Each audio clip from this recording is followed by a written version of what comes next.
But she left me a message saying that she spoke with people at my leasing office, whatever, whatever, blah, blah, blah. Whatever was discussed with them, because I called the leasing office and I talked to them about it and everything, too. And them, let's just say, because I know you might be like, well, what's the situation? I don't understand. Okay, let's just say when I called the leasing office let me know that my neighbors who just moved out, because there were some neighbors that just moved out, they had poor housekeeping. So just kind of figure that out. Two and two together and just kind of put that together. They had poor housekeeping. What is a result of that? And yeah. And you'll know like what my fear is. I don't give a hoot who had something to say about it. I have a huge fear of that. So like I said, put two and two together, you'll know what I'm talking about.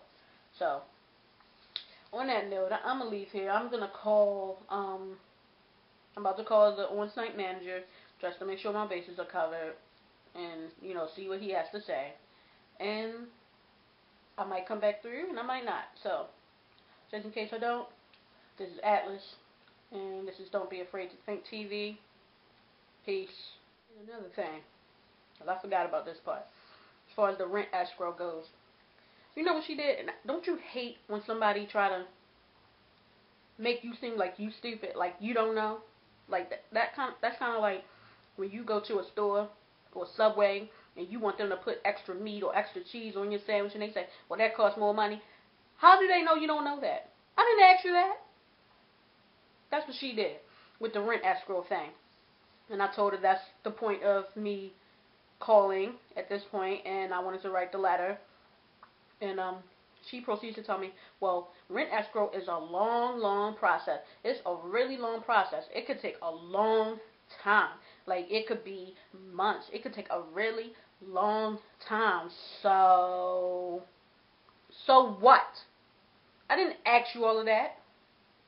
I know how long it takes. I know it takes a long period of time because I did the research. I already know. Oh, you feel stupid now, right? Zip it. That's how you feel. Oh, and also, I just want to add all this stuff, but she was like, she tried to make it seem like it wasn't like no issue, it ain't no thing, and I'm like, well, maybe you don't care, and I still didn't say it rude or anything. I'm like, well, maybe you don't care because you don't have to live here, but for me, it's a really serious issue, so I'm just trying to make sure that it's taken care of. So, I guess she thought I was being rude again. I don't know. I really wasn't. I'm just saying maybe that's why you don't care, or maybe it doesn't matter to you. And I was like, and I know I'm not the only one dealing with this because I have read the reviews. I read apartment reviews. Now, granted, some people have their own personal experience. Some people, you know, don't deal with the same thing. But I've read the reviews. I'm not the only person dealing with this problem. I am so not the only person. Read the reviews. Okay? Don't play with me. It's not a game.